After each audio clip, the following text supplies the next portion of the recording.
Lowe's knows that no matter your paint project, saving is at the top of your list. That's why when you shop today, you can buy one, get one free select Valspar and HGTV Home by Sherwin-Williams one-coat coverage interior paints via rebate.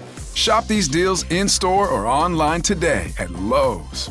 We help, you save. Selection varies by location. While supplies last. Discount taken at time of purchase. See sales associate for details. Offer valid 8/21 through 9/3. Welcome back to our exploration of illness causes according to Filipino culture and tradition. In the first part, we delve into the mystical causes, uncovering the unseen forces believed to affect health. Now, we turn our attention to the intriguing realm of personalistic causation. In Philippine folk beliefs, illnesses are often seen as more than just physical ailments. Imagine falling ill not from a virus, but because of an unseen force or a mystical being. This part of our journey delves into the world where magic and religion intertwine. We'll explore eerie tales of Engkanto, the elusive nature spirits, the dark arts of sorcery or Kulam, and the spine-chilling legends of Aswang or witchcraft. Personalistic causes attribute illness to supernatural beings or forces. We'll unravel what it means to fall ill under the influence of these mystical entities and how these beliefs shape the understanding and treatment of sickness in Filipino culture. So join me as we take a brief yet thrilling journey into the haunting world of personalistic causation, where the lines between the natural and supernatural blur. In the Philippines, traditional beliefs about illness often involve supernatural elements, particularly the influence of Engkantos. These mythical beings, described as nature spirits or enchanted entities, are thought to reside in forests, mountains, and large trees. This belief in Engkantos is part of the broader system of personalistic causation, which attributes illness to supernatural beings or malicious humans. So what are Engkantos? Engkantos are mythical creatures deeply embedded in Filipino folklore, often depicted as beautiful, ethereal beings. They can be either benevolent or malevolent, wielding the power to influence the physical and emotional well-being of his. So how do Engkantos cause sickness? Filipinos believe that Engkantos can cause illness in several ways. First, offense to Engkantos. Disturbing the natural habitat of Engkantos, such as cutting wood or a tree they inhabit or building on their land, can anger them. This disrespect can result in curses or illnesses inflicted on the offender or their family. Possession and hunting. Engkantos may possess individuals, causing them fever, chills, seizures, or unexplained body pain. Attraction and obsession. Sometimes, an Engkanto may become infatuated with a person. This unwanted supernatural attention can result in illness or prolonged malaise, with the afflicted individuals suffering from recurring dreams, insomnia, or persistent weakness. The belief in Engkantos reflect the deep connection of Filipino culture with nature and the supernatural. It underscores a worldview where the natural and spiritual realms are closely intertwined, emphasizing the importance of respecting nature. This belief system highlights the role of traditional healers in Filipino society, who bridge the gap between the seen and unseen worlds. In conclusion, the belief in Engkantos as a cause of sickness is a significant aspect of Filipino culture, demonstrating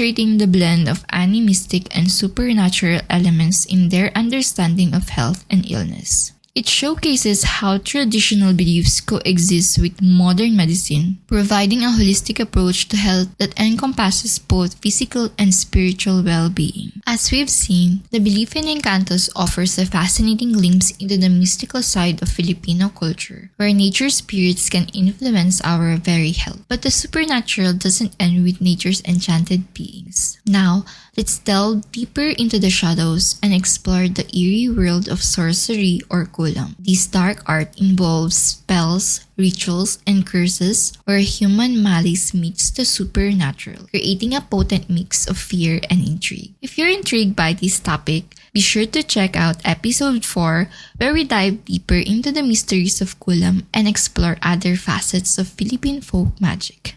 The implications of these beliefs on the social system are profound. Sorcery is not merely a matter of superstition. It is woven into the fabric of societal norms and justice. In many cases, sorcery is perceived as a means to seek retribution or restore balance when wrongdoings are believed to have occurred. For instance, if someone feels wrong or harmed by another, they might consult a sorcerer to cast a spell as a form of justice. This practice stems from a traditional sense of morality where the sorcerer's actions are justified if the target is indeed guilty of the alleged wrongdoing. The reliance on sorcery for justice reflects the community's attempt to maintain social harmony and address grievances in a context where formal legal systems may be inaccessible or ineffective. However, it also perpetuates fear and suspicion, as individuals may live in constant concern about becoming the target of a sorcerer's ire. This dynamic can create a culture of caution and mistrust,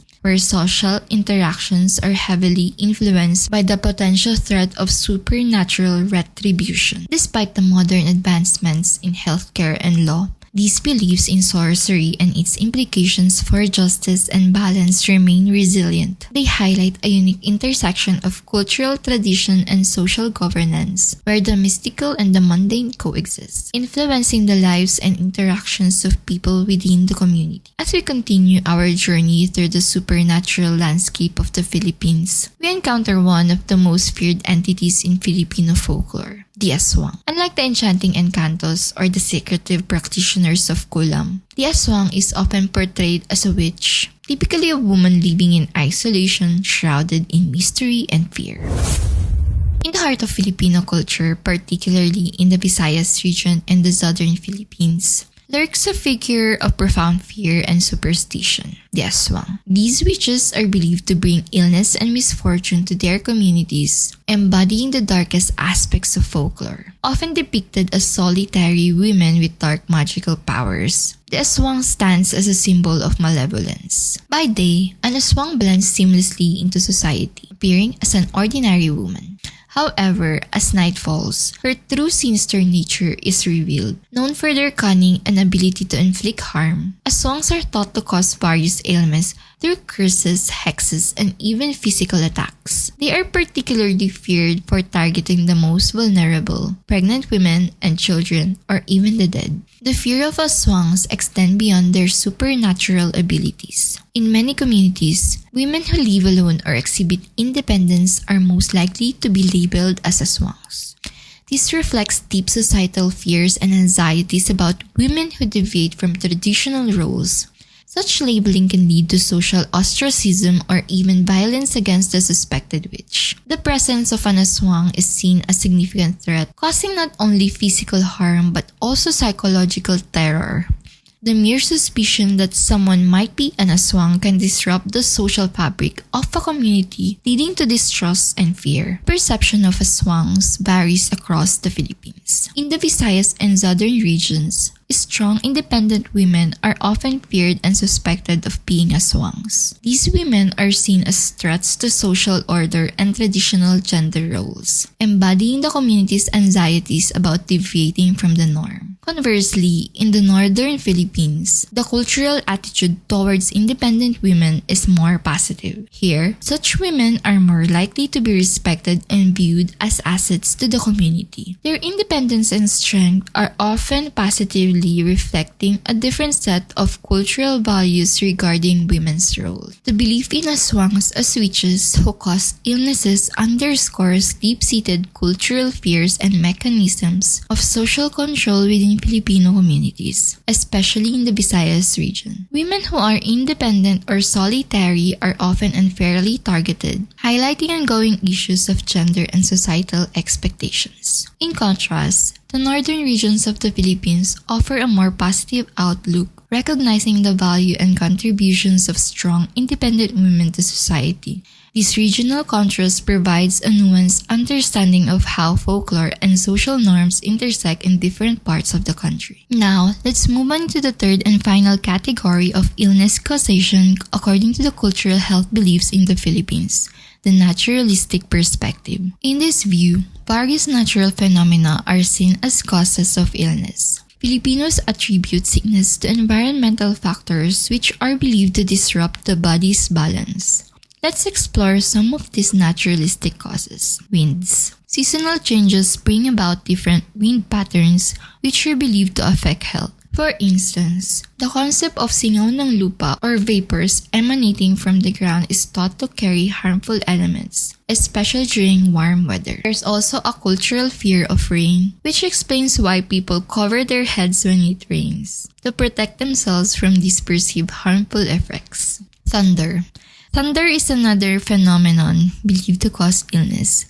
The loud, sudden sound is thought to disturb the body's equilibrium, potentially leading to ailments. This belief is rooted in the idea that natural forces can have a direct impact on human health. Hot and cold syndrome. Perhaps one of the most interesting aspects of naturalistic illness causation is the concept of hot and cold syndrome. This is the basis for conditions like Pasma or Pasmo, which seem to be derived from the Spanish word espasmo or spasm. The belief is that an imbalance between hot and cold elements in the body can lead to spasms or other health issues. For example, engaging in hot activity and then immediately exposing oneself to cold, like washing hands with cold water after ironing clothes, is thought to cause pasma. Lamig or cold in Filipino culture. For example, engaging in hot activity and then immediately exposing oneself to cold, like washing hands with cold water after ironing clothes, is thought to cause pasma. In Filipino culture, lamig is a term commonly used to describe a condition believed to be caused by exposure to cold or damp environments. This concept is a part of traditional Filipino health beliefs and practices, which often combine indigenous knowledge with influences from Chinese and Western medicine. These naturalistic explanations showcase the deep connection Filipinos have with their environment and highlight how traditional beliefs about health are interwoven with everyday life and nature. These natural causes may seem strange to many Filipinos, and some might even be unfamiliar with them. However, the concept of hot and cold syndrome, known as pasma, is widely recognized and commonly discussed. Therefore, we'll focus on this particular belief. In the Philippines, there's a traditional belief in balancing hot and cold, or init at lamig, to maintain health. This idea, known as humoral pathology, was likely brought to the Philippines by the Spanish through their doctors and clergy. Although this concept didn't exist in Spanish folk medicine, it was part of elite medical knowledge that the Spanish passed on to Hispanic America and the Philippines. This belief in hot and cold interactions influences how Filipinos understand and treat various illnesses today. In Filipino traditional medicine, pasma extends beyond mere muscle spasms and is considered an exposure illness, believed to result from sudden temperature changes, such as when a person who is very hot gets exposed to cold or vice versa. For instance, someone who becomes very hot from strenuous activity is advised against immediately bathing in cold water, as this abrupt change is thought to cause pasma. Similarly, menstruating women considered to be in a hot state are advised not to bathe to avoid pasma. Women who have just given birth, also seen as hot, should avoid hot foods that could worsen their condition. People suffering from pasma often report symptoms like hand tremors, sweaty palms, numbness, and pain. Certain occupations including farmers, secretaries, pianists, students, factory workers, athletes, and laundry women are believed to be more prone to pasma due to their extensive use of hands. This belief underscores how both allopathic, or the danger of mixing hot and cold, and homeopathic, the harm of aggravating hot with more hot, principles are integrated into traditional Filipino health practices. In more recent times, the condition known as pasma has attracted medical attention. Some doctors focus on the tremors and see it as a neurological issue, while others think it could be related to the endocrine system, possibly involving the thyroid. A study conducted in 2007 by the Department of Physiology at the University of the Philippines College of Medicine looked into this. They observed a group of laundry women, some with complaints of pasma and some without. These women underwent various tests, including checking blood pressure, body mass index, blood sugar levels, and different neurological assessments. Since pasma often involves neurological symptoms like hand tremors, the researchers examined the woman's nerve sensitivity to touch, pain, temperature, vibration, and position, along with their reflexes, nerve function, muscular strength, and autonomous nervous system like blood pressure and respiration. Due to similarities between pasma symptoms and conditions like diabetes and thyroid issues, the researchers also checked for blood sugar levels and thyroid function. They also considered if pasma could be related to their occupation, looking at their years of work, hours spent ironing per week, and other factors like smoking habits. After extensive testing, the researchers didn't find significant differences between women with and without pasma in most areas, including body mass index,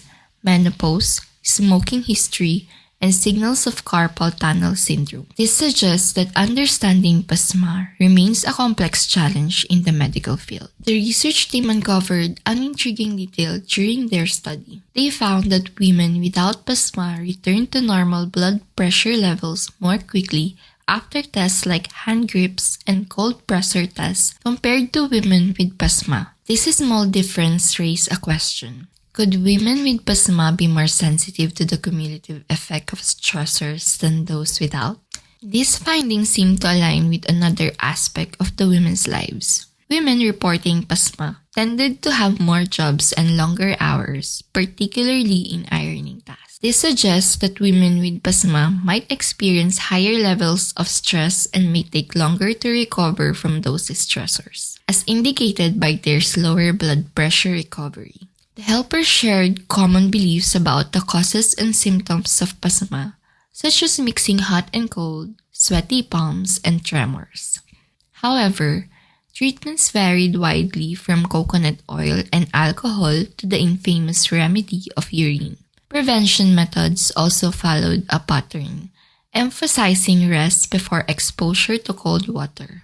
This highlights the importance of understanding people's experiences and their perceptions of what's natural or unnatural. People often express feelings of being overworked or exhausted, which they associate with pasma. There's a complex interplay between biology and culture, where patients experience discomfort and express it as pasma, using hot or cold interactions symbolically to emphasize the sense of the unnatural. While health professionals may view this as somatization, it's a significant somatization given its impact on the autonomic nervous system, leading to changes in blood pressure and tremors. The challenge lies in bridging the measurable medical conditions with the symbolic meanings people attach to pasma, and understanding the social context in which these beliefs and experiences are shaped and reinforced. Despite the prevalence of pasma in Filipino cultural beliefs, modern medical science does not recognize it as a medical condition. However, the symptoms associated with pasma are real and can be explained by muscle fatigue or nerve issues. The persistence of this belief highlights the intersection of tradition and modernity in the Philippines, where cultural practices coexist with contemporary health knowledge. The belief in pasma as natural causes of illness showcases the deep-rooted cultural health practices in the Philippines. While some naturalistic explanations may seem strange or unfamiliar, pasma remains a widely recognized and practiced concept. This illustrates the enduring influence of traditional beliefs on Filipino health practices and the ongoing dialogue between cultural heritage and modern medicine. Closely related to pasma is the concept of lamig. In Filipino culture, lamig describes a condition believed to be caused by exposure to cold or damp environments. This belief is rooted in traditional Filipino health practices, which often combine indigenous knowledge with influences from Chinese and Western medicine. Lamig is thought to result from staying in air-conditioned rooms for long periods, getting wet in the rain, or being in drafty environments. It is believed that lamig disrupts the body's balance, leading to various ailments such as muscle stiffness, aches, and general discomfort. This concept is somewhat similar to the idea of cold in the traditional Chinese medicine, where maintaining a balance between hot and cold elements is crucial for health. Common symptoms attributed to lamig include muscle stiffness, joint pain, and body aches believed to result from cold penetrating the body. Some also believe that lamig can cause colds, coughs, and other respiratory issues due to the body being weakened by cold exposure. Additionally, people may report feeling generally unwell, tired, or sluggish. Treatment practices for lamig are rooted in traditional methods. Hilot, a traditional Filipino massage, is often used to treat lamig. The massage involves deep tissue manipulation to release trapped cold and restore balance. Various herbal treatments and warm concoctions, such as ginger tea, are believed to help expel lamig from the body.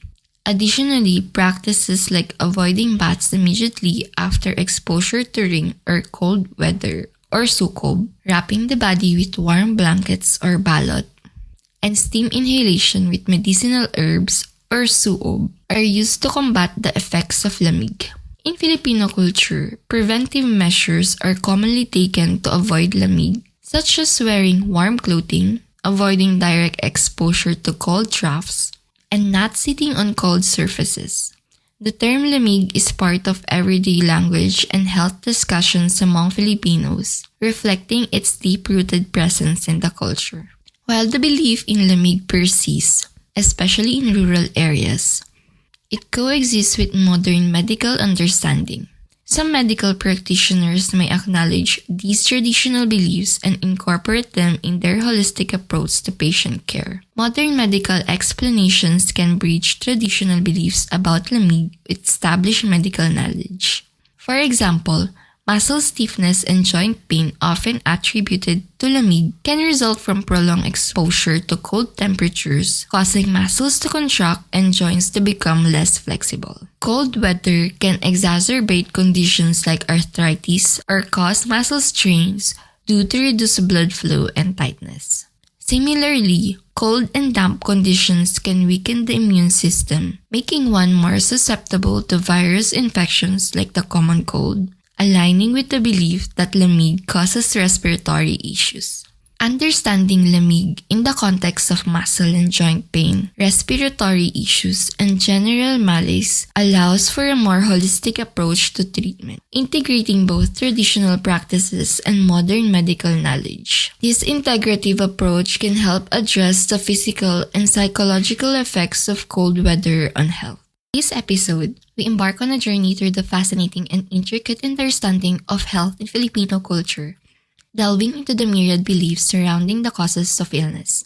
This exploration took us deep into the heart of Filipino traditions, where mystical, personalistic, and naturalistic explanations are woven into the fabric of everyday life. From the life force that sustains vitality to the fearsome bangungot that haunts asleep, we sought to eliminate these uncommon and often strange beliefs, not just from a cultural perspective but also through the lens of modern understanding. Our journey began with the mystical causes of illness, where unseen and supernatural forces are believed to play a significant role in health. We explored the concept of life force, an invisible energy that is thought to sustain our vitality. When this life force is disrupted or depleted, illness is believed to follow. Traditional healers, known as hilot, use various techniques to restore this balance and promote healing. We also delve into the terrifying phenomenon of bangungot, a deadly form of sleep paralysis attributed to malevolent spirits. This condition, shrouded in both medical mystery and supernatural fear, exemplifies the deep connection Filipinos have with the spiritual realm. We revisited the concept of soul loss, a topic we thoroughly examined in our previous episode. For those interested in exploring this further, Episode 6 delves into the soul and the afterlife according to early Filipino beliefs. Additionally, we briefly touch upon the mystical causes such as spiritual pollution, fate, and mystical retribution. These beliefs underscore the profound influence of the spiritual and mystical in Filipino health practices. Next, we move into the realm of personalistic beliefs, where illnesses are attributed to magical and religious causes. We ventured into the intriguing world of Engkantos, the nature spirits that dwell in the forests and mountains, believed to cause illness when disturbed or disrespected. We explored the dark arts of Kulam or sorcery, where curses and hexes bring about physical and mental ailments, often necessitating the intervention of traditional healers. Finally, we delve into the spine-chilling tales of the Aswang, witches who prey on the weak and vulnerable, causing fear and sickness within their communities. These personalistic beliefs highlight the rich tapestry of Filipino folklore and enduring the power of supernatural narratives in explaining the unexplainable. Our exploration concluded with the naturalistic explanations for illness, where environmental factors are believed to disrupt the body's balance. We focused on Pasma, the hot and cold syndrome that arises from sudden temperature changes, and lamig. This belief, deeply rooted in Filipino culture, reflects the intricate ways in which natural phenomena are thought to impact health. We also touch upon other naturalistic causes, such as harmful winds, thunder, and seasonal changes, further illustrating the holistic approach Filipinos take towards understanding and managing health. By examining these beliefs, we gain a deeper appreciation for the rich cultural heritage of the Philippines and the ways in which traditional and modern perspectives on health can coexist. These stories and practices highlight the enduring connection between Filipinos, their natural and spiritual worlds, offering a holistic approach to health that encompasses both physical and spiritual well-being. As we conclude this episode, let us remember that these beliefs and practices are more than mere curiosities. They are integral to the cultural identity and daily lives of many Filipinos. They speak to the human experience of seeking understanding and control over the forces that impact our health and well-being. Whether it's through the skilled hands of a manghihilot, the nurturing wisdom of a grandmother, or the precise expertise of a doctor, the Filipino approach to health is a vivid tapestry of tradition and innovation, interwoven with a deep respect for the past and a keen eye towards the future. Thank you for joining us in this enlightening journey through the mystical, personalistic, and naturalistic causes of illness in Filipino culture. Tune in next time as we continue to uncover the weird and wonderful aspects of the world around us. Remember, the stories we tell and the beliefs we hold are not just reflections of our past, but also guideposts of our future. If you enjoyed this episode, please subscribe to the Lil Weird Podcast and leave us a review on your favorite podcast platform. Your feedback helps us improve and bring you more intriguing content. If you have any stories, questions, or topics you'd like me to cover, just reach out to me at my website or leave a review on your podcast platform. I'd love so much to hear from you. Until next time, remember to embrace the strange, question the ordinary, and keep exploring. Stay weird, stay curious, and stay tuned for more on Lil Weird Podcast. Thanks for listening.